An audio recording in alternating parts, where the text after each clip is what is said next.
Muy buenas noches, señoras y señores. Bienvenidos a otra edición del Péndulo por Unicanal. Hoy vamos a hablar acerca de este tema más conflictivo no puede ser, el Metrobús. Está con nosotros el director del proyecto Metrobús, Guillermo Alcaraz. Con él vamos a hablar este primer bloque sobre este tema. ¿Qué pasa? ¿Por qué el atraso? ¿Por qué no es eléctrico? ¿Qué es lo que va a pasar? ¿Por qué todavía no se concretaron las expropiaciones para continuar las obras? El daño que muchos comerciantes se quejan de ese tema. Vamos a hablar con don Guillermo Alcaraz. El segundo bloque vamos a hablar con dos hombres relacionados con el sistema de justicia, el fiscal adjunto Augusto Salas y el juez en lo civil Enrique Tuno Mongeló, sobre sigue o no el esquema de tráfico de influencias en el jurado de enjuiciamiento de magistrados. Y el último bloque vamos a conocer a dos nuevos candidatos para el Parlamento de nuestro país. Jerónimo Ayala, candidato al Senado por el movimiento indigenista, y el doctor Jorge Rolón Luna, candidato a diputado por Capital por el PEMAS. Después de la pausa ya estamos hablando sobre el Metrobús.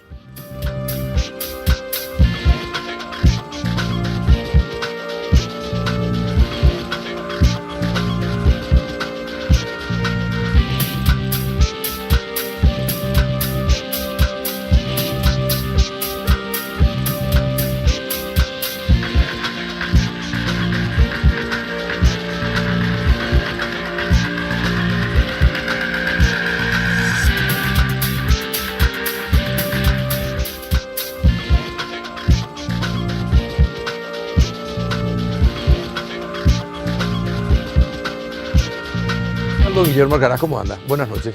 Buenas noches, Carlos. Saludo a toda la audiencia. Bien, trabajando, remando para que esto pueda salir adelante y estamos convencidos de que así será. Ahora, desde San Lorenzo hasta Colón, hay gente que llega a San Juan y te van a poner a vos cómo jugas Kai sobre el tema del metro. ¿Por qué tanta lentitud? ¿Cuál es la explicación que se le puede dar a la audiencia de por qué la lentitud en el trabajo? Para eso hay que hacer un poco de historia, Carlos. Cuando nosotros recibimos el proyecto de Metrobús, allá por el 2013, el proyecto era un bacheo de lo que es hoy la avenida Eusebio Ayala y Mariscal Estigarribia, un sistema pluvial que estaba solamente a los costados de la avenida y el pavimento rígido para para dejar transitar el BTR. Cuando nosotros vemos eso, dijimos, no, este proyecto no es lo suficientemente ambicioso ni establece una línea de base que nosotros creemos que la ciudadanía tiene que recibir. Y ahí se incorporaron muchos productos. El principal producto que se incorporó es el de la zanja técnica. ¿Qué es una zanja técnica? La zanja técnica es ¿conoces los New Jersey que separan los...?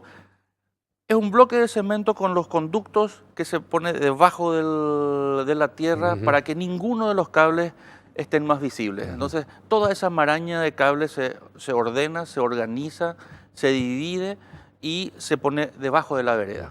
Esa es la zanja técnica. ¿A qué te obliga una zanja técnica? Cuando vos antes tenías un nivel y vos ibas a arreglar la calle y arreglar el pavimento rígido y poner un sistema pluvial acá, cuando vos colocás una zanja técnica, vos lo que haces es, además de todo el beneficio, vos tenés que generar un sistema pluvial y de alcantarillado sanitario y todo el resto. ¿Y que no existe? ¿Que no existía? No, existía parcialmente y en la mayoría de los casos no existía y funcionaba mal. Y lo adicional a eso, tenés que hacerlo como para que dure los 25 años que vos crees que va a durar tu infraestructura para transporte. Entonces, cuando vos revisas, entonces vos tenés que tener los cruces de ruta, por ejemplo, de norte a sur, las cuencas, todo lo que es Eusebio Ayala funciona hoy como un enorme canal. Todos sabemos que hemos transitado por la avenida Eusebio Ayala, que 1,5 metros es normal sobre la avenida Eusebio Ayala, y cuanto más llegas hacia la Universidad Nacional de Asunción, peor. Entonces nosotros, además de hacer un sistema pluvial para la avenida, también estamos construyendo los cruces de norte a sur para los futuros, las futuras conexiones que tienen que cruzar. ¿Por qué? Porque si no hacemos eso, de aquí a 1 año y medio, lo primero que se va a hacer es se va a volver a romper todo lo que estamos construyendo y se va a parar durante 1 mes el sistema troncal, que eso sí es súper No, eso sí, perjudicial, sí, ¿verdad? eso va a ser Bueno, súper. Ahí ya te van a incinerar. entonces, ese es uno de los motivos. Entonces, cuando nosotros dimos orden de inicio en agosto, la Y eso no, liberación el proyecto original no contemplaba todas estas no obras. contemplaba la zanja técnica y contemplaba solamente un bacheo. Y el sistema pluvial tenía se habla término de recurrencia. Ujú. Tiempo de recurrencia. Significa cada cuántos años se da una lluvia. Para ese tipo de lluvia vos tenés Que que... tenés que estar preparado. Claro. Sí.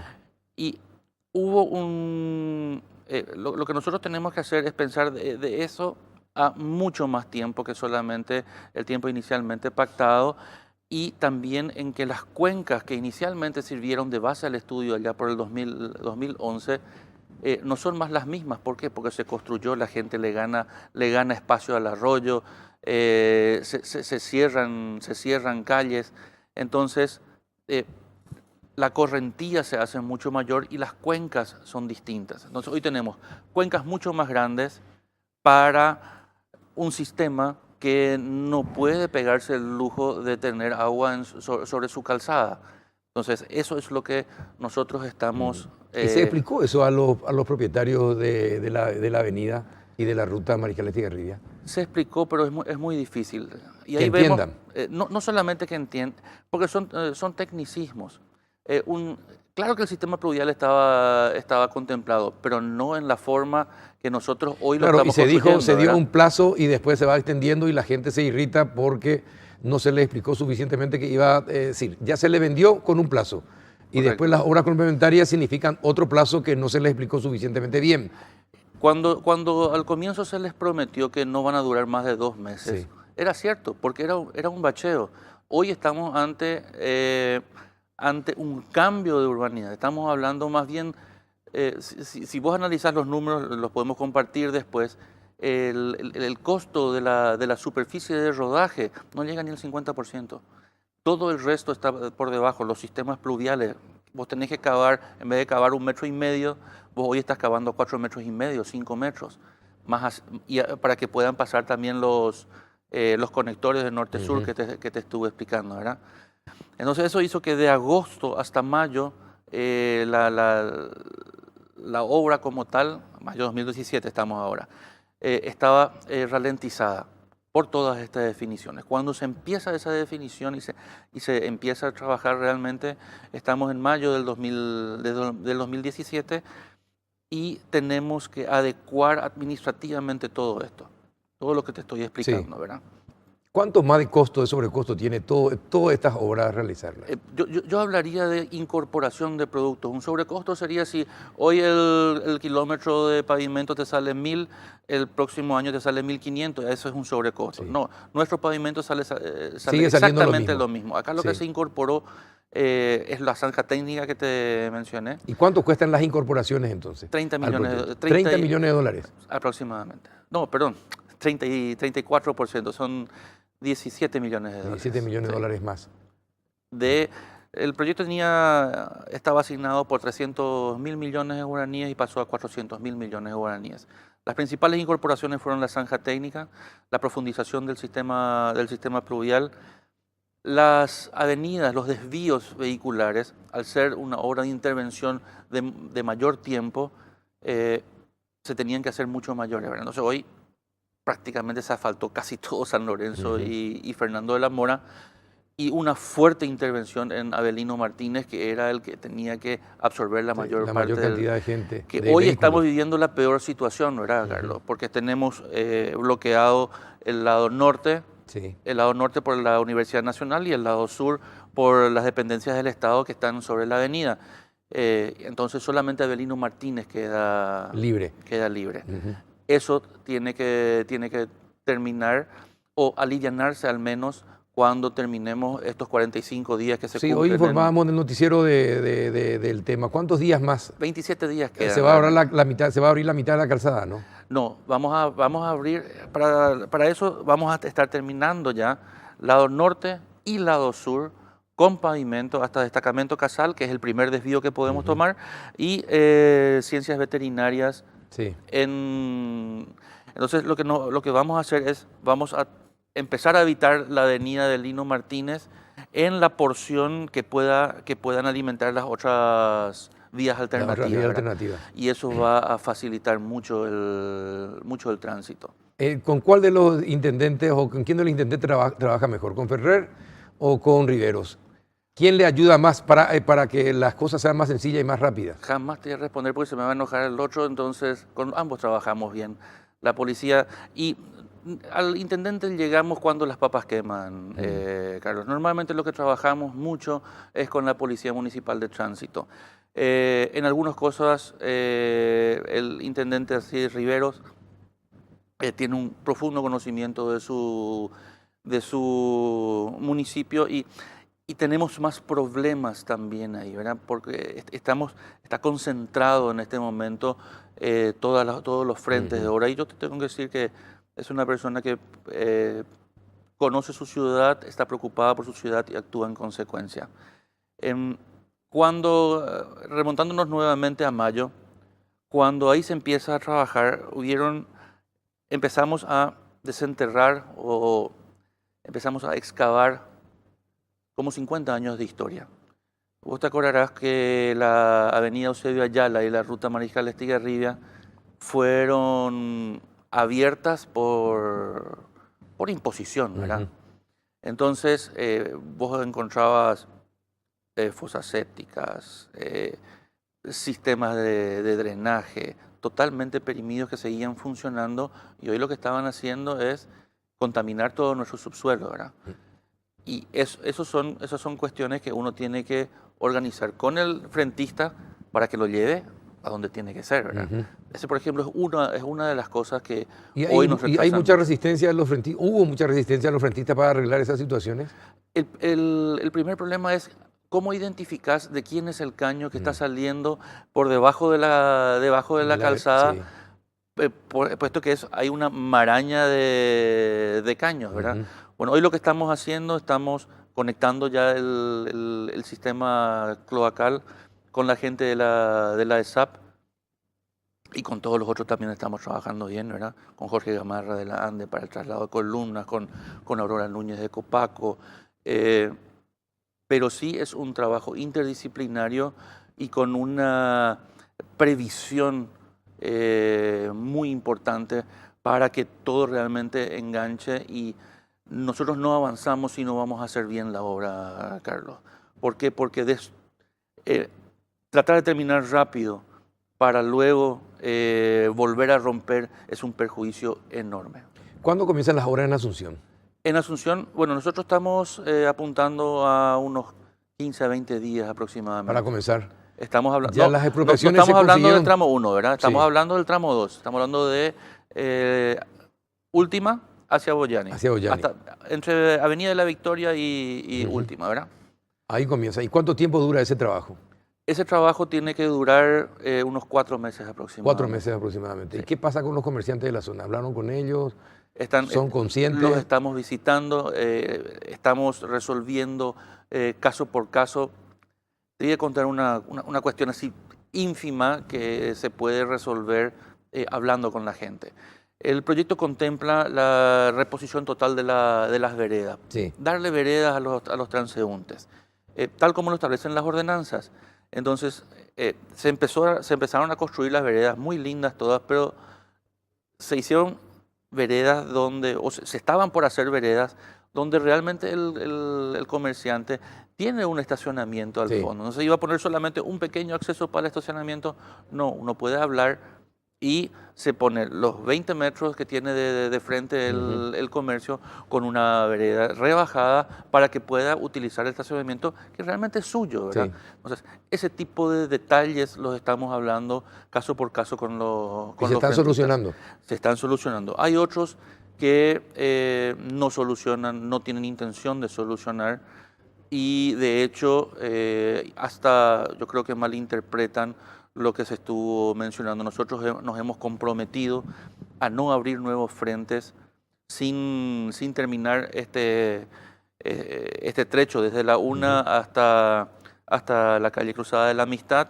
en el lado norte y sur, y de Cruzada de la Amistad hasta Pastora Céspedes en el lado sur, pero el área de intervención realmente llegaba hasta Sabalascue, ¿verdad? Sí, exacto. Entonces, hoy nos estamos quedando sin frente de obra, no estamos dejando avanzar. ¿Por qué? Porque como la intervención es con un sistema pluvial, con la red de alcantarillado, etcétera, entonces hoy vos tenés que empezar a cavar para después poder colocar el sistema, para después poner las subbases, rellenar todo y al cuarto mes estar poniendo el asfalto, ¿verdad? Entonces, si hoy nosotros no le estamos dando al contratista esos frentes, significa que se va a ralentizar toda la obra. Entonces, aprovecho también este espacio, si me permitís, Carlos, para decirle a los frentistas que estamos a disposición de ellos para explicarles los procesos constructivos, para mostrarles cuáles son las intervenciones que tenemos que hacer en beneficio de su comunidad y en beneficio de la salud de su comunidad, y que nos dejen seguir avanzando en aquellos frentes en donde podemos avanzar, en donde está totalmente relevado todos los trabajos que tienen que hacerse y que realmente hoy constituyen parte del frente de obra. Las expropiaciones se realizaron todo porque creo que la empresa también responsabiliza al MOPC de que no se terminaron las expropiaciones para avanzar en las tareas. ¿Es cierto eso? Es parcialmente cierto. Hay varias expropiaciones que todavía tenemos que hacer. Estamos terminando las carpetas. En algunos casos tenemos conformidad con los vecinos, en otros casos no. Para eso está la ley de expropiación que el MOPC ¿Pero en la mayoría de los casos se llegan a arreglo o tiene que aplicarse la ley de expropiación directamente? Yo te diría que en un 20 a 25% de los casos expropiables se aplica la ley. ¿Pero por qué, Carlos? Hay que entenderle también al frentista. Aquí tenemos casos en donde el frentista tiene un título que llega hasta la mitad de la calzada. Sí. Que a nuestro criterio ya no constituye parte, sino que es de dominio público, ¿verdad? Es donde está hoy la avenida. Entonces, eso yo creo que va a tener que ser dirimido en alguna otra instancia, porque el proyecto fue concebido sobre la línea municipal y las expropiaciones, cualquier cosa que exceda esa línea municipal. Y eso enturbia. Hay gente que es dueña de la ruta. Eso es lo que me estaba diciendo. Hay gente que es dueña de la ruta según sus documentos. Según su documento, sí, o por lo menos se cree dueño de la ruta, y con justa razón, poniéndonos porque el documento lo dice. Ahora, nadie puede ser dueño de una ruta y esa situación ya está desde 1980, ¿verdad? Y no se soluciona. 80 y pico. Bueno, la morosidad de la justicia, imagínese hasta dónde llega en ese tema. Le tengo que preguntar, ¿por qué no es eléctrico? ¿Por qué en 10 años se piensa hacerlo? ¿Por qué no hacerlo ya desde el inicio, desde el principio? Eléctrico el Metrobús. ¿Por qué 10 años esperar? Si se va a hacer eléctrico, casi como usted me dijo. No, se va a hacer eléctrico. Eso no hay vuelta atrás, Carlos, y nosotros no vamos a hacer la excepción. Lo que pasa es que para sistemas troncales cerrados como el que nosotros estamos definiendo, no hay pruebas operativas viables que ya estén ensayando el bus eléctrico en su totalidad. Argentina tiene buses eléctricos. ¿Cuántos tiene? Y no importa cuánto, pero tiene. Tiene 300 sobre 27.000 ¿Y cuánto tiene que tener el aproximadamente. Nosotros vamos a tener modelos experimentales, pero para que nos aseguren el traslado de Acá lo más importante es el ciudadano, claro, que tiene que tener confiabilidad en el servicio, y nuestra mayor responsabilidad es brindarle eso. Hoy no existe todavía un modelo que nos asegure que en el sistema troncal con buses de 18 metros y 160 personas sea totalmente fiable. Entonces, lo que sí vamos a hacer es... ¿Y quién asegura que en 10 años va a ser totalmente fiable? Hace 3 años, cuando se hicieron los estudios del corredor, un bus salía 600, 700 mil dólares. Hoy sale 350. Se va a abaratar. Entonces tenemos baterías más confiables, de mayor duración, y ya hay ejemplos de prueba en algunos lados. En todos lados estamos empezando a hacer pruebas, ¿verdad? Pero salvo muy pocas excepciones y no en sistemas troncales con buses tan grandes como los nuestros. No, a ver, le quiero preguntar, ¿no Sí. es para que un sector importante del combustible siga manteniendo sus privilegios durante 10 años que se va a continuar 10 años más con esto? Te aseguro No es que por no. eso. No, te aseguro que no. Es más, el operador, si quiere, va a poder importar su combustible y hacer su propio emblema. ¿Por qué? Porque vamos a usar combustible Euro 5, que de por sí ya es de baja contaminación. ¿Y por qué 10 años, Carlos? Porque cuando vos estás comprando por 50 millones de dólares o más 135 buses de estas características, vos tenés que sacarle el jugo. Sí. Y el periodo estimado de utilidad de esos vehículos es de 10 años o 1 millón de kilómetros, lo que suceda primero. Entonces, por eso hay que volver lo más eficiente posible, porque eso se va a traducir en una menor tasa, en un menor pasaje para el usuario o en un menor subsidio por parte del gobierno para el operario del transporte. Ese es el principal problema. Pero sí o sí va a ser eléctrico después de 10 años. Hay que empezar a hacer todas las obras, hay que explicar a la gente. La obra está lista, no va a haber problema. Había gente que dice, ¿por qué ya no construyen como para? Nosotros estamos construyendo como para albergar buses de esas características, de carga nocturna, de carga larga. Porque hay dos sistemas. Hay ese que se engancha un ratito y sale, se engancha un ratito y sale, y después está el de larga duración. El de larga duración hoy ya tiene una autonomía de 250 kilómetros, que es suficiente para nuestro corredor. ¿En cuánto tiempo ya va a empezar a funcionar el Metrobús?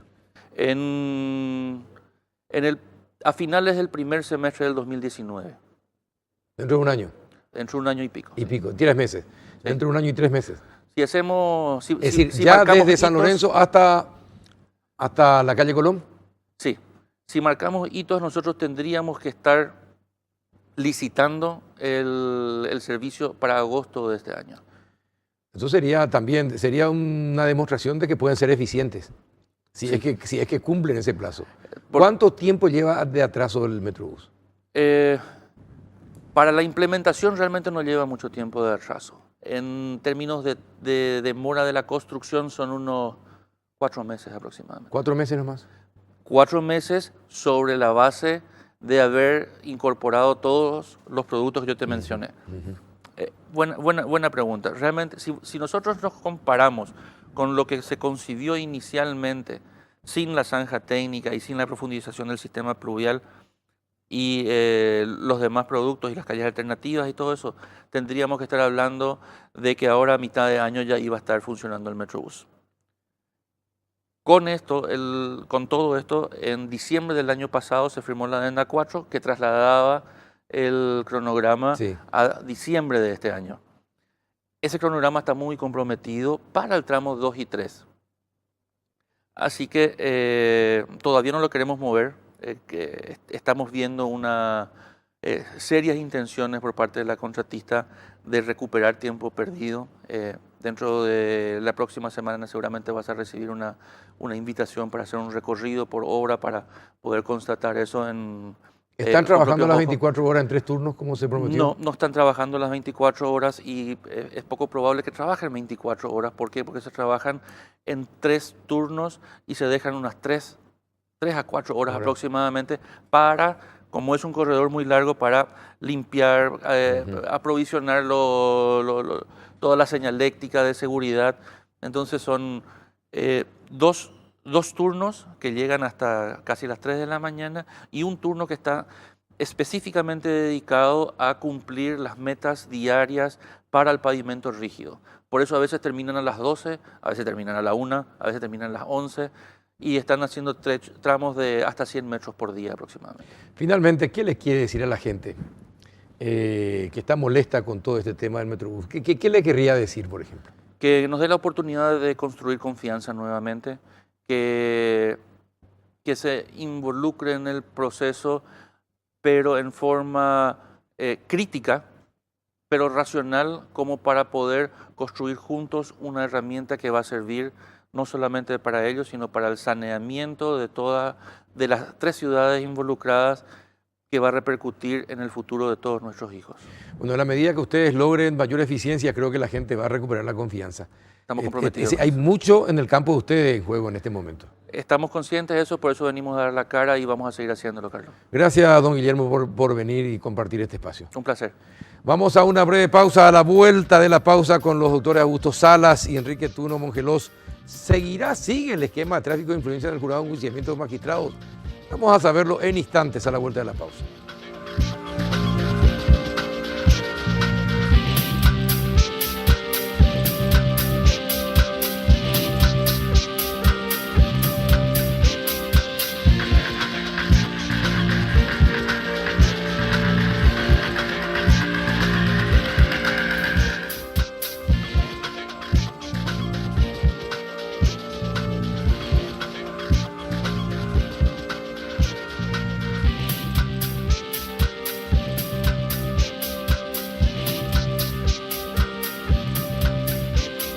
Ya entramos en el segundo bloque del péndulo y realmente ya estamos empezando a ser viejos. Estamos hablando acá nietos, nietas, etcétera, etcétera, con los doctores Augusto Salas. ¿Qué tal, doctor? ¿Cómo está? Muy bien, Carlos. Buenas noches para vos y a la audiencia. Muchas gracias por venir. Y el doctor Enrique Mongelos, ¿qué tal, doctor? ¿Cómo estás? Buenas noches, Carlos. Un gusto estar en tu programa. Hace mucho tiempo no nos vemos, doctor, ¿no? Hace rato, una raza goleadora, usted en el colegio, somos alumnos y bueno, vamos a tratar Cosas de la vida. El trabajo nos mantiene separados. Sí. ¿Cómo lo ven al jurado de enjuiciamiento de magistrados actualmente? El tráfico de influencias, la injerencia política, desde la óptica de ustedes, en este momento, ¿continúa o no? Y es una realidad, Carlos. ¿Sí? Desde el momento de la selección de los magistrados, del momento de la remoción, hay injerencia política. En eso estamos de acuerdo con el compañero, pero bueno, tenemos que buscar las soluciones. Las soluciones tal vez no sean fáciles y esas soluciones tal vez vendrían con una reforma constitucional. Pero la reforma constitucional vendría ya a un nivel alto, un nivel político más que a un nivel jurídico. Eso es lo que nosotros consideramos. Y bueno, vamos a tratar de buscar algo más pragmático, algo más fácil para que podamos tener un mecanismo de solución para todos los magistrados judiciales. Ahora, desde la Asociación de Fiscales y de Jueces, ¿ustedes hablaron con los integrantes del jurado de enjuiciamiento de magistrados? Constantemente estamos hablando en ambas asociaciones. A nosotros nos compete más de la Asociación de Magistrados. Y estamos conversando constantemente con ellos a fin de buscar mecanismos de que el magistrado no sea expuesto como está siendo expuesto últimamente, hasta en su dignidad. ¿Por qué expuesto? A ver. Y hay varias situaciones que se dan en cuanto a hoy día el nombre de la transparencia se está exponiendo en un banquillo casi de acusados a los magistrados que son enjuiciados. Y está bien, la transparencia es muy saludable y nosotros somos conscientes de eso y hasta es irreversible hoy día la transparencia de las funciones. Pero hay casos en que no se puede exponer al fiscal, al juez, al camarista en una situación de esa naturaleza. Entendemos nosotros que hay... ¿En qué caso, por ejemplo, para que la gente entienda a qué se está refiriendo? ¿En qué caso, por ejemplo, ustedes consideran de que innecesariamente son expuestos jueces o fiscales dentro del jurado de enjuiciamiento de magistrados? Y bueno, hay casos, por ejemplo, especialmente en el caso mío, que yo conozco en los fiscales, en una etapa investigativa, de repente se toman como tiene atribución legal el jurado, lleva la carpeta de investigación y analizan cuando está recién en etapa investigativa, lo cual es hasta ilegal en el sentido que se contrapone contra el artículo 322 que establece el Código Procesal, que solamente las partes tienen intervención en el conocimiento y en el discernimiento de la causa. El fiscal y acusado, procesado y defensa. Pero, por ejemplo, si uno se da cuenta que un fiscal está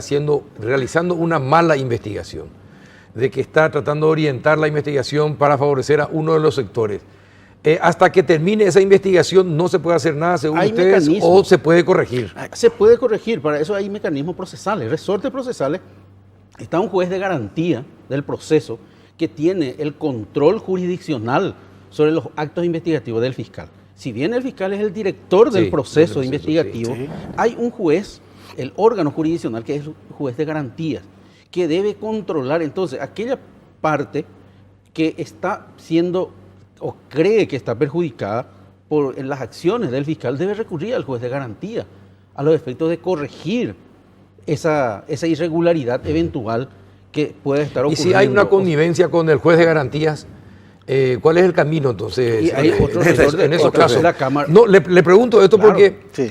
está tan desprestigiado el sistema de justicia, está tan desprestigiado el sistema de justicia en nuestro país, que uno empieza a elucubrar cualquier hipótesis y cualquier posibilidad. Es decir, lo más triste de todo es que muchas veces hasta las posibilidades más increíbles resultan ciertas. Claro. Sí, en pero- cuanto pero a no es hechos solamente- irregulares que se No es cometen. solamente culpa de los operadores de justicia, de los fiscales, jueces o defensores, los abogados también usan esas chicanas, Sí, sí, Carlos. claro, sí, Entonces sí, sí. no es solamente culpa del Pero ellos son estamento parte del sistema de judicial. justicia. Y sí, son parte del sistema de justicia siempre y cuando le favorecen, ¿verdad? Eso es una realidad, por eso comparto todo lo que dice Augusto en ese sentido, ¿verdad? Que se deben agotar primero todos los mecanismos procesales primeramente, como la defensa en juicio, y bueno, eso es lo que nosotros estamos sosteniendo, ¿verdad? Esa defensa. Y cuando se involucra el jurado en enjuiciamiento y pide las carpetas durante el proceso de investigación, ¿es correcto o no es correcto? Para nosotros es incorrecto. Es incorrecto desde el momento que la misma ley prohíbe que otras personas, otras entidades se involucren en el proceso investigativo. Porque lo que se busca es el direccionamiento de una investigación a los efectos de llegar a la verdad real. Es la obligación nuestra como fiscales. Si acaso, y vuelvo a reiterar, que si hay alguna situación que podría ser irregular, hay resortes procesales. No el jurado, que es un órgano extrapoder de investigación de conductas o inconductas de magistrados, no del proceso en sí. El proceso para eso tiene los mecanismos procesales. Está ocurriendo hoy día con esto que el jurado se está convirtiendo en un órgano de investigación propiamente porque puede direccionar la conducta o la acción del fiscal. Y por otra parte... Y no pasaba anteriormente eso, con la anterior administración no pasaba eso. Y pasaba también, y eso es lo que venimos constantemente denunciando nosotros también. Es decir, que se están reproduciendo los mismos defectos anteriores Pero dentro del jurado. Pero el defecto no es de los miembros del jurado, Carlos. Lo que hay que entender bien que esto es el inconveniente viene de la misma ley. Entonces, la ley del jurado debe ser modificada. Yo creo que eso es ineludible, que los organismos políticos también deben de ponerse a atender esta situación. Hay 3 proyectos de ley en el Congreso para modificar la ley del jurado de enjuiciamiento de magistrados. Y hasta hoy día no se estudia, más de 3, 4 años hace que está ahí. Entonces, lo que nosotros pretendemos hoy día es que, en nombre también de la transparencia, en nombre también del mejoramiento del sistema judicial, que se modifique también esas leyes, específicamente la ley del jurado de enjuiciamiento, para que pueda ser más transparente y pueda cumplir mejor su función. Hablaron Y con los legisladores sobre No nos eso. olvidamos tampoco de la acción de inconstitucionalidad, Augusto, que estamos nosotros haciendo un lobby interesante en ese sentido. La acción de inconstitucionalidad estamos esperando nosotros contra la ley del jurado de enjuiciamiento en modificar justamente la investigación oficiosa. Y yo creo que estamos a puertas en que esa acción se va a desarrollar favorablemente al magistrado y con eso vamos a evitar en forma pequeña, pero vamos a evitar que esa exposición al magistrado siga exponiéndolo. Pero ustedes se dan cuenta que en este momento de la historia, lo que ustedes están pidiendo se puede tomar como que quieren seguir encubriendo las cosas y no hacer cumplir la ley. Pero ustedes se dan cuenta, ¿verdad? Porque los dardos apuntan en ese sentido. Si usted dice esto, no, lo que pasa es que esto quieren seguir escondiendo las cosas, por eso no quiere que se le investigue al fiscal que está actuando mal o al juez que tomó una mala resolución, una mala decisión. Ustedes se dan cuenta que probablemente están diciendo lo correcto, Claro. pero el imaginario popular tiene tan metido en su cabeza que la manipulación persiste y que ustedes lo que quieren es seguir ocultando cosas. Ustedes se dan cuenta de esa situación, ¿no? Pero hay una cuestión que es inocultable, Carlos. Hoy día la transparencia está permeando en todos los sectores de la función pública. No podemos más esconder nuestras acciones o nuestras inacciones o acciones indebidas. Nadie hoy día puede esconder porque la prensa es uno de los elementos fundamentales de la transparencia. Sí. Y tenemos varios ejemplos donde gracias a la prensa se llega a realidades que antes estaban ocultas.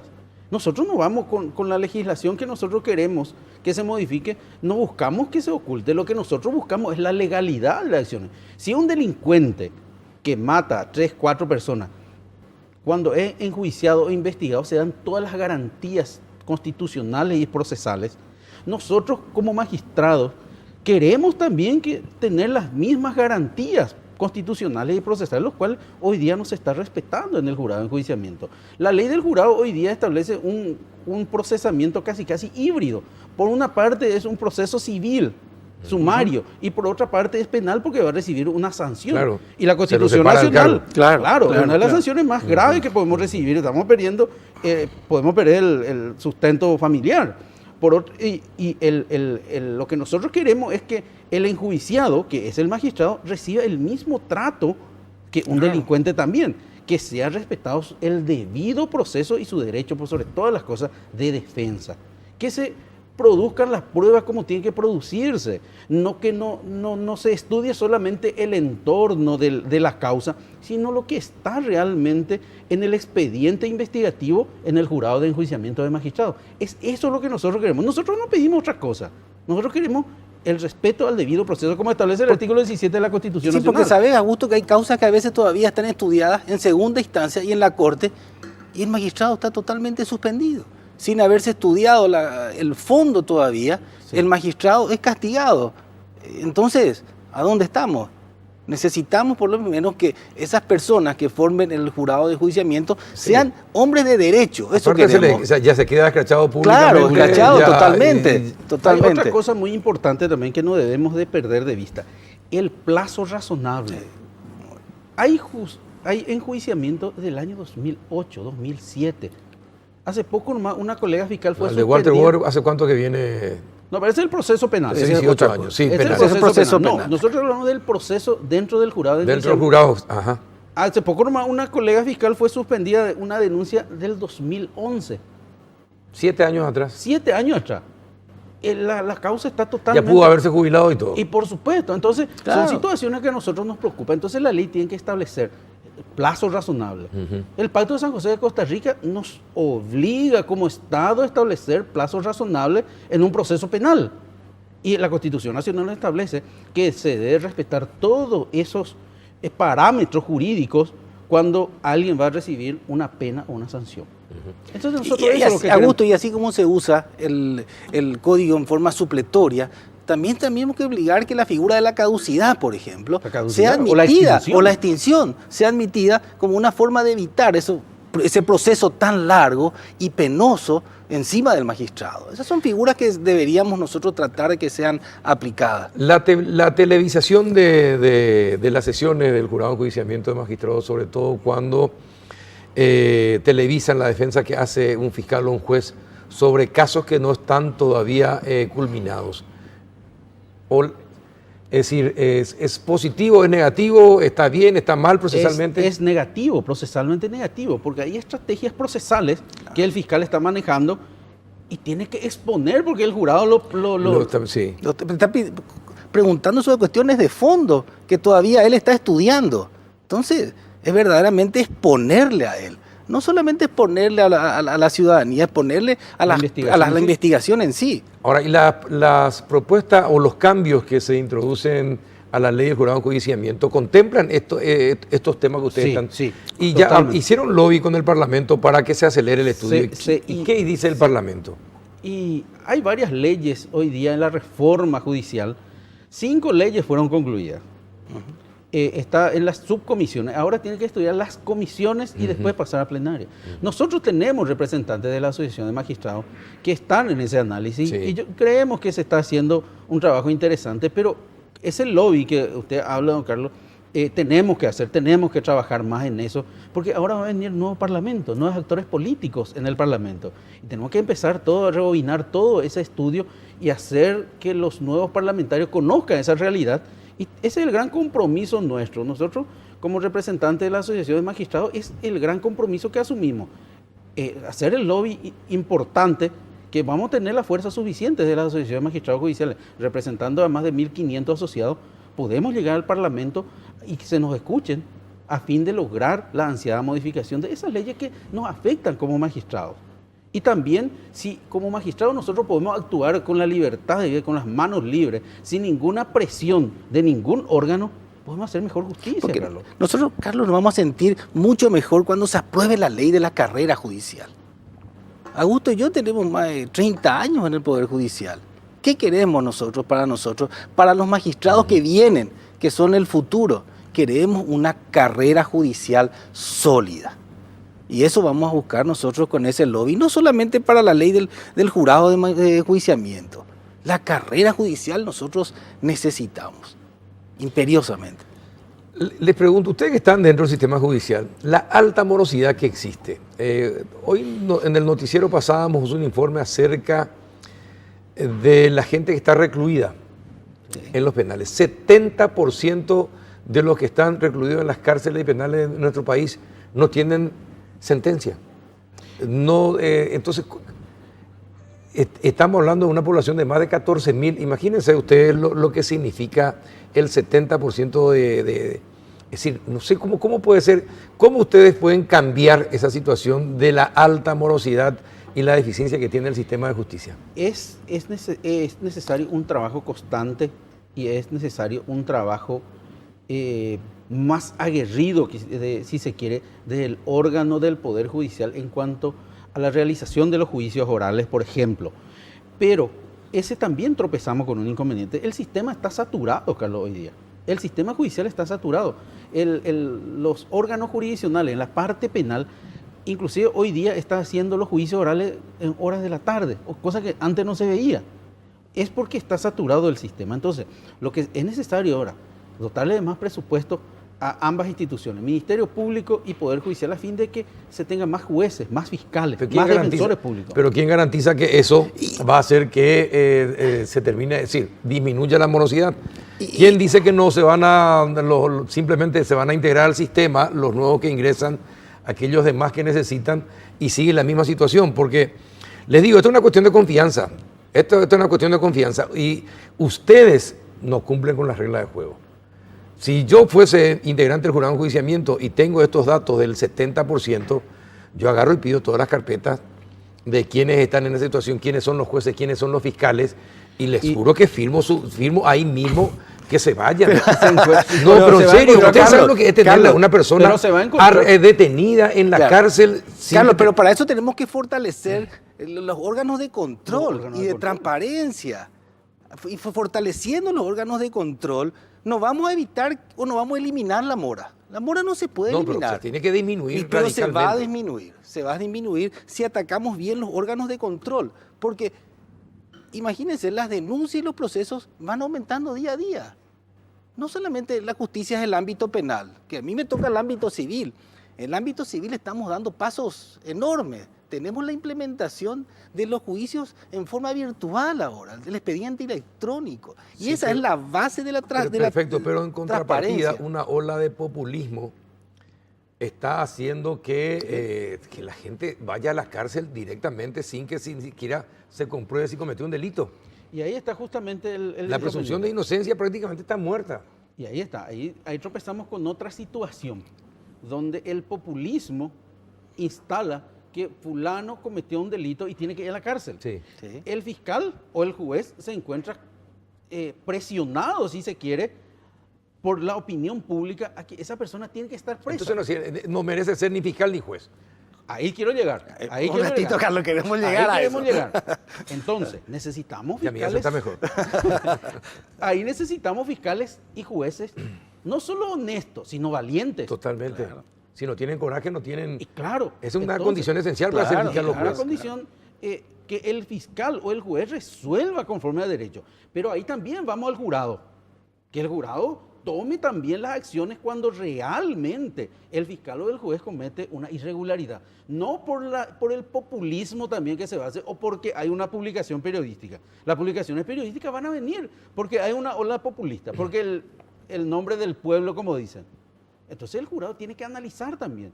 Si Augusto Salas está haciendo bien su trabajo, se analiza, se desestima inmediatamente, que no me tenga 5 o 6 años prisionero de de ese jurado de enjuiciamiento. Entonces es necesario que todas las instituciones, órganos de poder y extrapoder, que actúen debidamente conforme a la ley y no por el populismo. Sí, no, debería, no pueden ser, es decir, jueces y fiscales que son presionados o por los medios de comunicación o por los políticos o por el poder económico o lo que sea. Totalmente de acuerdo. Totalmente de acuerdo. Totalmente de acuerdo. No puede estar en el sistema. No puede estar. No debería. No debería. Nosotros no vamos a acompañar a ese tipo de jueces, o ese tipo de fiscales, o ese tipo de defensores.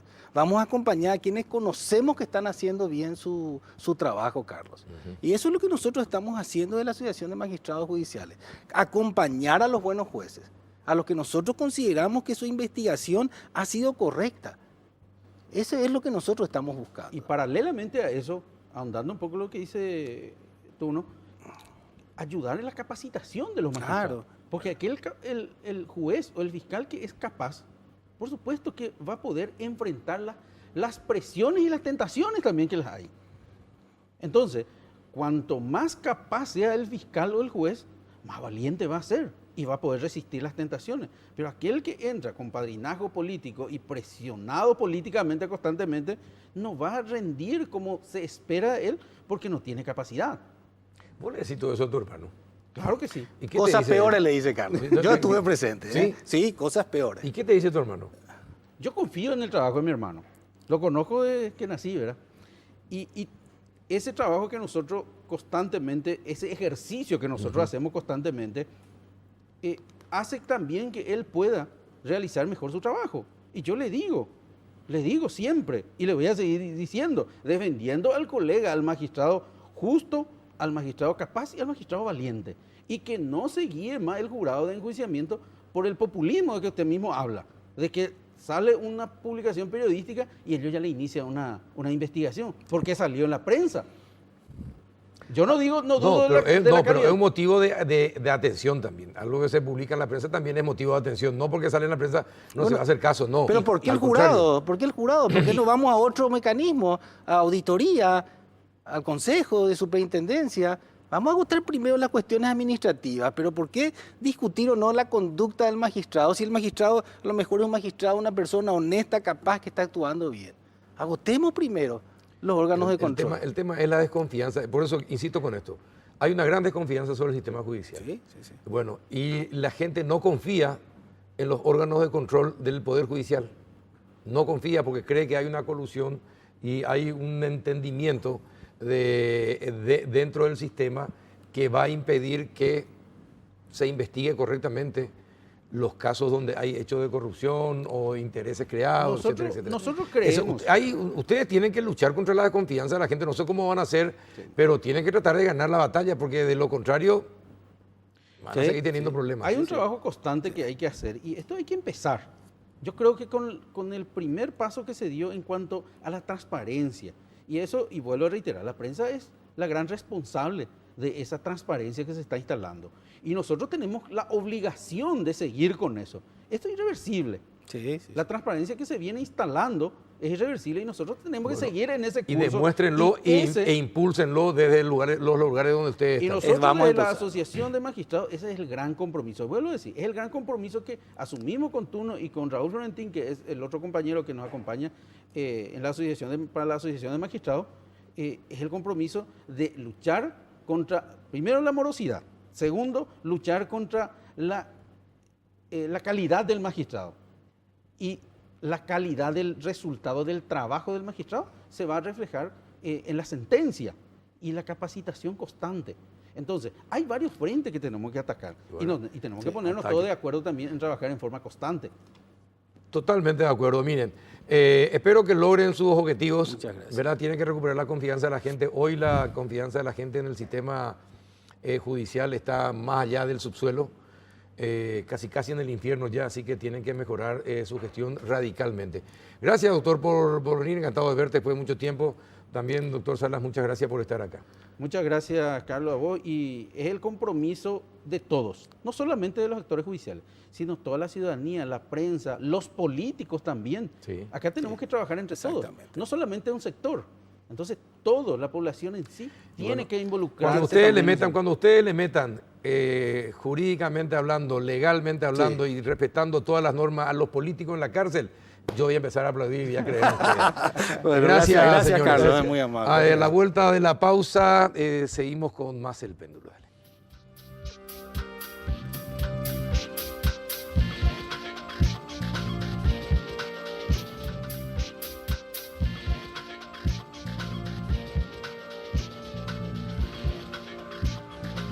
Entramos en el último bloque del Péndulo, ya estamos en compañía de Jerónimo Ayala, candidato al Senado por el Movimiento Político Plurinacional. ¿Qué tal, Jerónimo? ¿Cómo estás? Buenas noches, Carlos. Buenas noches al compañero y a la audiencia. Un enorme privilegio estar contigo. Al contrario, para nosotros es un privilegio que vos estés con nosotros. Sinceramente. ¿Qué tal, doctor Jorge Rolón Luna, del PMAS, candidato a diputado por Capital? ¿Cómo estás? Muy bien, Carlos. Un gusto estar con Jerónimo también acá y con la audiencia, por supuesto. ¿Me permitís que comience claro, con Jero? Claro. Jerónimo, contanos, ¿cómo es que ustedes deciden formar un partido y pelear? ¿Qué es lo que buscan así? No, y nosotros realmente buscamos esa representatividad como pueblo indígena, como uno de los pueblos marginados, digamos, en ese sentido, porque hasta hoy no tenemos todavía Nunca tuvieron un representante dentro de lo que es la estructura política del gobierno, ¿verdad? Pero los pueblos, los hermanos indígenas siempre han participado, Carlos, con otros movimientos, con otros partidos. Y lo que nosotros hacemos ahora justamente es crear un movimiento propio y encabezar las listas, ya sea a nivel nacional y departamental. Qué bueno. ¿Y cuántos son actualmente? Nosotros, según el último censo que se hizo, estamos siendo 12.848.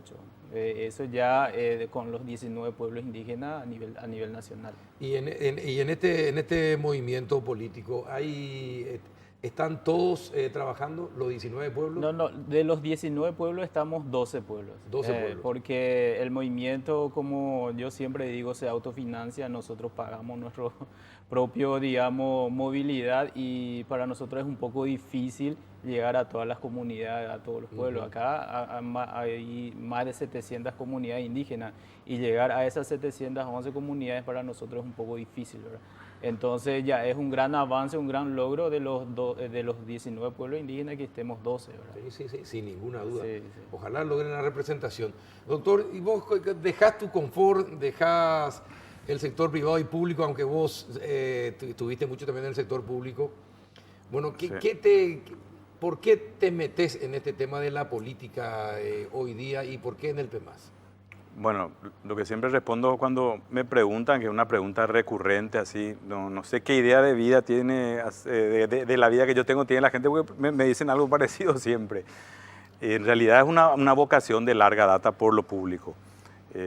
Yo he entrado y salido de lo público a lo privado numerosas veces en todo este tiempo. Y siempre regreso a lo público porque es algo mucho más fuerte, obviamente, es algo que me da muchas más satisfacciones espirituales y de otro tipo, más allá del estrés que a veces le pueda generar o de algún cuadro clínico que le pueda generar a uno. Porque... ¿Y la política no cree que te pueda aumentar tu presión, por ejemplo? Y puede ser. Hasta ahora, bien, obviamente que esto es una vorágine en la que uno se encuentra y muchas veces no se pueden controlar los eventos. Lo que yo encuentro diferente es que no se pueden controlar los eventos como uno puede hacerlo desde otros ámbitos.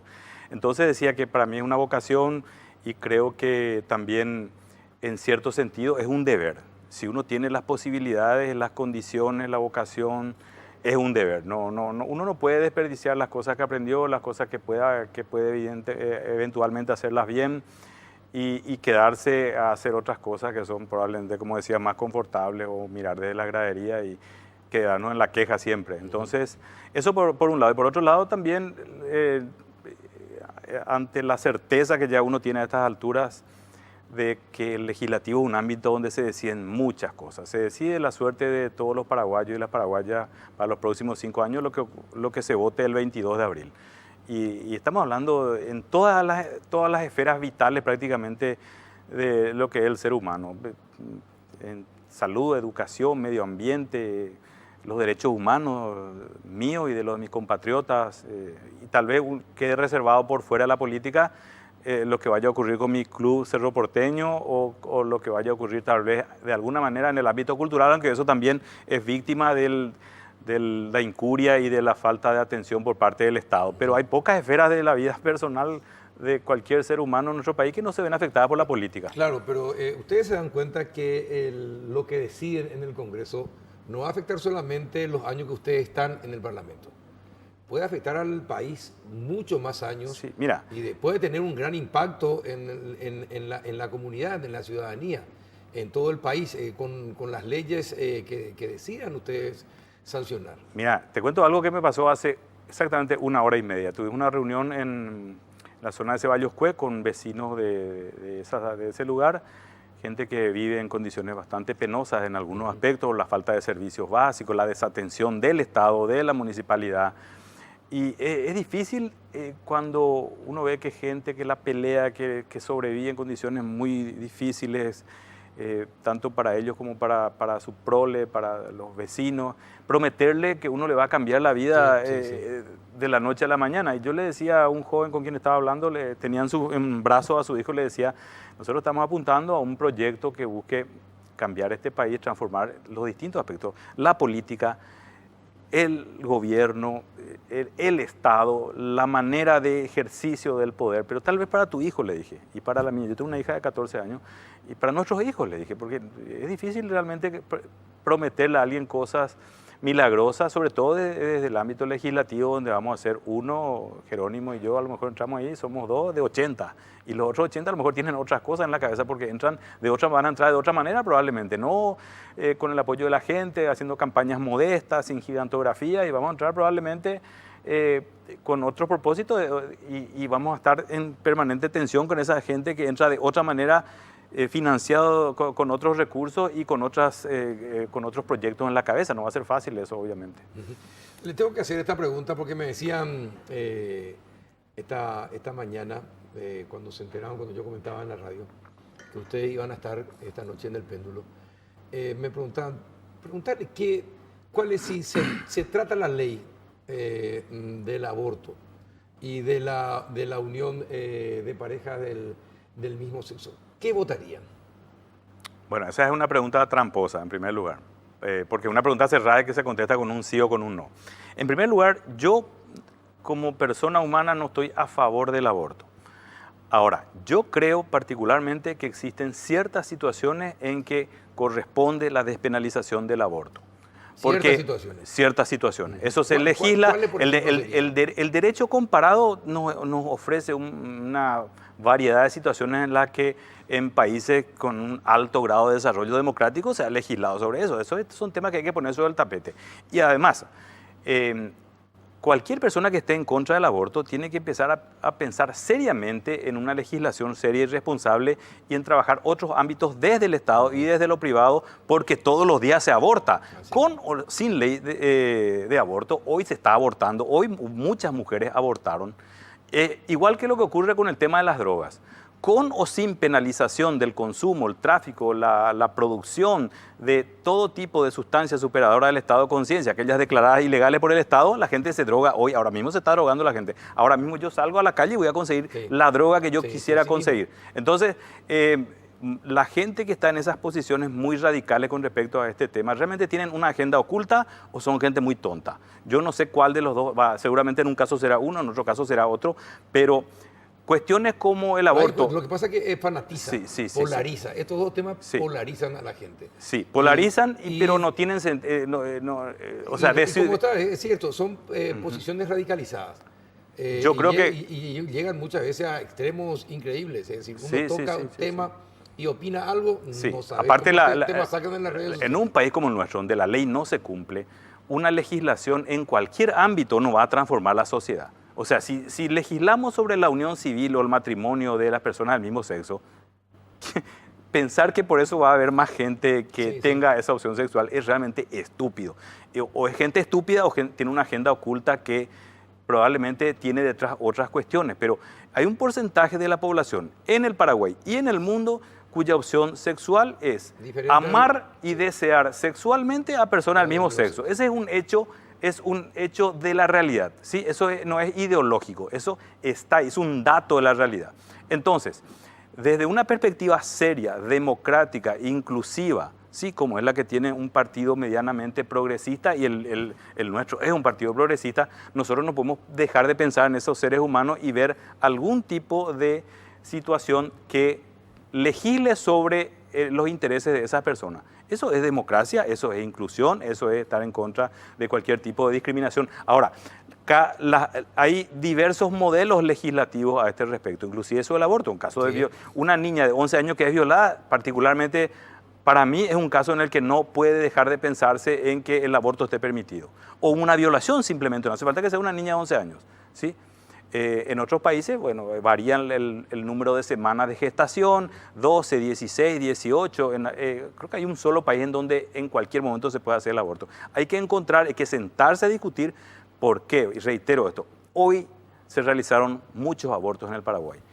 Mañana se realizarán también y no lo vamos a solucionar diciendo que defendemos solamente a la familia. Jerónimo, ¿y ustedes qué piensan al respecto? No, y nosotros, o sea, yo personalmente no estoy de acuerdo, ¿verdad?, el tema del aborto, pero así como dijo el doctor, habría que ver la aplicabilidad de esa ley, ¿verdad? ¿Cuál es su ventaja y desventaja, ¿verdad? Porque nosotros no podemos crear ley y aprobar o no aprobar, sino que hay que ver qué organismo o cómo se podía aplicar esa ley, ¿verdad? Porque se trata de salvar una vida o no salvar una vida, ¿verdad?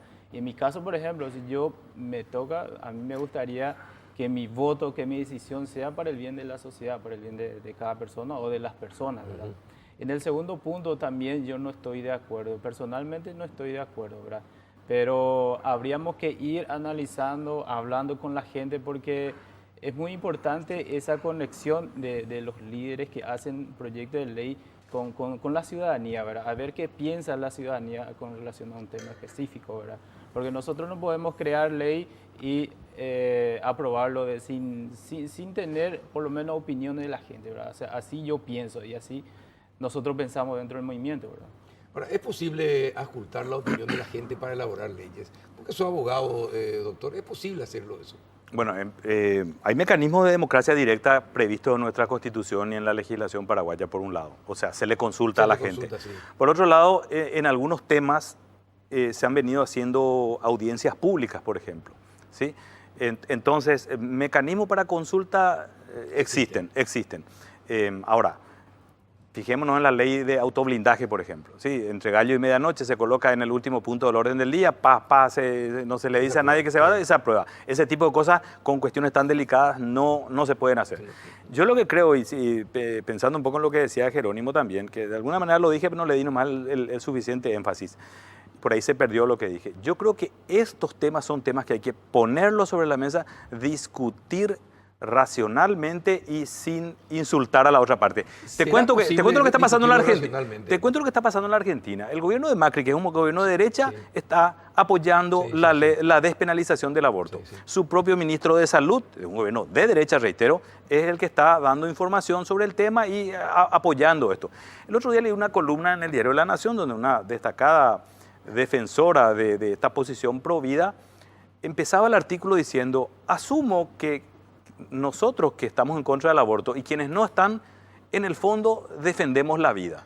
O sea, no descalificaba al otro. Acá hay una descalificación a priori de la posición del otro que enturbia Yo no creo que la gente que está a favor del aborto, sobre todo en determinadas situaciones, yo estoy a favor en determinados casos, ¿sí? Yo sé que hay gente que tiene una posición más radical, no es la mía, pero respeto, y de la misma forma aquellos que están rabiosamente en contra, en algunos casos uno escucha alguno que otro argumento racional, pero en muchos casos lo que ve es la descalificación. Y ese diálogo debe darse en ese tema, en el tema de las drogas, insisto, otro tema sobre el cual no preguntaste, pero yo quiero ponerlo sobre la mesa, un tema gravísimo en nuestro país en estos momentos. No, la droga sí, y está directamente conectado a un delito multinacional. Y estamos metiéndolo bajo la alfombra hace un tiempo bastante largo. Hay que ponerse a hablar del tema también con seriedad, con responsabilidad. Las facultades que tiene la Senat, yo soy un crítico de larga data y lo he puesto por escrito, argumentando jurídicamente.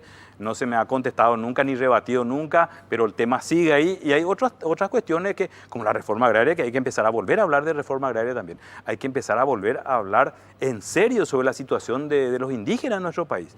O sea, el movimiento de Jerónimo y el hecho de que ellos lleven la voz indígena eventualmente al Congreso es un hecho fundamental. Pero O sea, te eso acuerdas hay que también empezar la a hablar, los educación. indígenas que están en nuestras calles, los chicos que están drogándose, es terrible, se le cae el alma por el suelo a uno. Yo no puedo ver eso, sinceramente. Y creo que alguien tiene que hacer, tenemos que empezar a hablar también de eso, pero seriamente. Sí, coincido con ustedes en ese tema. ¿Cuáles son otros proyectos que, Jerónimo, en el caso de que llegues al Parlamento, impulsarías? En el caso de los pueblos indígenas, nosotros siempre nos enfocamos en lo que es el acceso a tierra y territorio, ¿verdad? Específicamente de lo que se refiere al acceso a tierra, es justamente plantear el proyecto de ley de consulta previa. O sea, ¿qué quiere decir eso?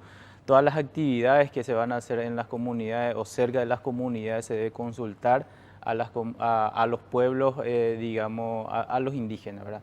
Y eso, digamos, Paraguay tiene estándares, convenios internacionales que justamente ratificó, como el convenio 169, la Declaración Universal de los Derechos de los Pueblos Indígenas, y justamente lo que hace es, digamos, plantear al gobierno y a los pueblos indígenas a trabajar de manera coordinada, ¿verdad? Entonces, esos proyectos de ley, eso ayuda a eso, digamos, a hacer más factible lo que sería esos convenios internacionales, ¿verdad? Y por otro lado, en el tema de la educación, educación y salud, nosotros queremos enfocar lo que sería el control del presupuesto destinado a educación y salud. O sea, esa gestión transparente, ese trabajo limpio, lo que necesitamos. Y esos presupuestos que están destinados a esos rubros, yo creo que debe ser, digamos, sagrado en ese sentido. Blindados, deben ser blindados. Exactamente. ¿Por qué digo esto, Carlos? Porque muchas veces se recorta el presupuesto destinado a educación y salud para otro rubro, ¿verdad? Entonces yo creo que ese debe ser fundamental para pensar desarrollar nuestro país, ¿verdad? Porque nosotros como país necesitamos un desarrollo y ese desarrollo debe ser enfocado en el capital humano, ¿verdad? Eso sí o sí siempre tiene que ser así, ¿verdad? Claro, además, si uno quiere debates racionales sobre la realidad de su pueblo, tiene que tener un pueblo mínimamente bien educado. Sí, ese es un tema que es transversal, digamos, a todo. Inclusive si hablamos de participación. La participación que está vinculada a la construcción de ciudadanía es una participación cualitativa. Vamos a suponer que nosotros en el 2023 tengamos que someter a consulta qué hacer con Itaipú, por ejemplo. La gente tiene que saber de qué se trata Itaipú. Yo estoy seguro que un gran porcentaje de la población no conoce el tratado, y si leyó el tratado tal vez no esté comprendiendo la gravedad que tiene ese tratado desde sus inicios. Un tratado que en derecho internacional se denomina típicamente colonialista, es un tratado como el que imponen las potencias coloniales a los países que están bajo su yugo por algunos de sus artículos. Y después las cuestiones técnicas que tienen que ver con lo energético. O sea, la gente tiene que estar preparada. Y si vamos a hablar de otras cuestiones como la reforma agraria, como la situación de la tierra en el Paraguay, del campesinado, y al lado de eso el sector indígena, que a su vez es más reprimido y es más dejado de lado que el sector campesino históricamente, y que eso el Paraguay tiene que empezar a reconocer también, son temas que también hay que empezar explicándole a la gente. Uno ahora que yo estoy como candidato, mucha gente me escribe, me llama, me aborda, y uno lo que nota mucho es el prejuicio y el preconcepto de la gente. Los campesinos son todos haraganes, los indígenas tal cosa. O sea, si uno no analiza las razones de esos hechos o no le dice a la persona, vos conoces un caso y ese caso no te tiene que servir a vos para juzgar a todas las organizaciones campesinas o a todos los campesinos. Sí, uno no puede basarse en la casuística, en un caso que vio o lo que le contaron, y eso ocurre, el prejuicio está en todos los ámbitos, ¿sí? Eso abarca desde temas como el presupuesto, pasando por lo que hacen los partidos políticos de izquierda. Hay muchos prejuicios sobre nosotros que somos, digamos, los partidos progresistas. Muchos prejuicios sobre el tema del aborto. Sobre todo, ahí se instalan los prejuicios Sí. a propósito. Y ahora con las redes sociales es todavía más peligroso que se instalen los temas. Pero en el tema de la educación, que yo creo que, como usted dice, es un tema transversal. Sí. ¿Verdad? Y sobre todo en el tema de la educación indígena. ¿Qué es lo que van a proponer? Ustedes, por ejemplo, ¿qué propondrían? Nosotros como pueblo indígena tenemos una ley de educación indígena. Por eso. Pero esa ley de educación indígena justamente falta fortalecer más, porque es digamos, no contempla lo que sería el acceso a educación superior, por ejemplo. Nosotros tenemos esa necesidad, o sea, los jóvenes indígenas tienen esa necesidad de poder seguir sus estudios, ¿verdad? Pero ¿qué pasa? Muchas veces no tiene oportunidad. No tiene oportunidad, por ejemplo, para acceder a una beca. Y esa beca, todos sabemos que se completa vía internet. Y muchos jóvenes, muchas comunidades Ahora, ¿por qué indígenas decir que no tienen oportunidad, Jerónimo? En el caso de las becas, por ejemplo, no tiene oportunidad porque muchos jóvenes, muchas comunidades no tienen acceso a internet. Ni siquiera no tienen energía eléctrica.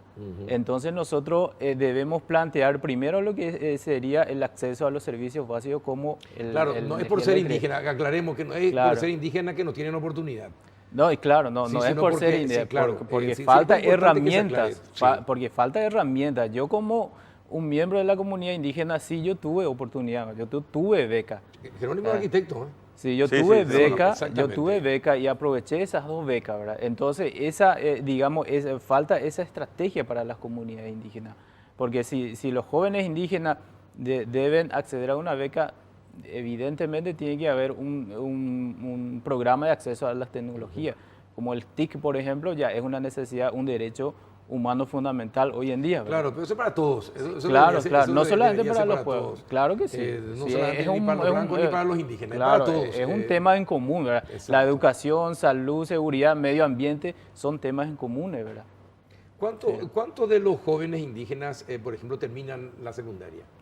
Digamos ¿Y cuántos pueden llegar a la universidad, por ejemplo? digamos que de los 10, aproximadamente 5 lo que llegaría, ¿verdad? En el Hoy caso, día. Hoy en día.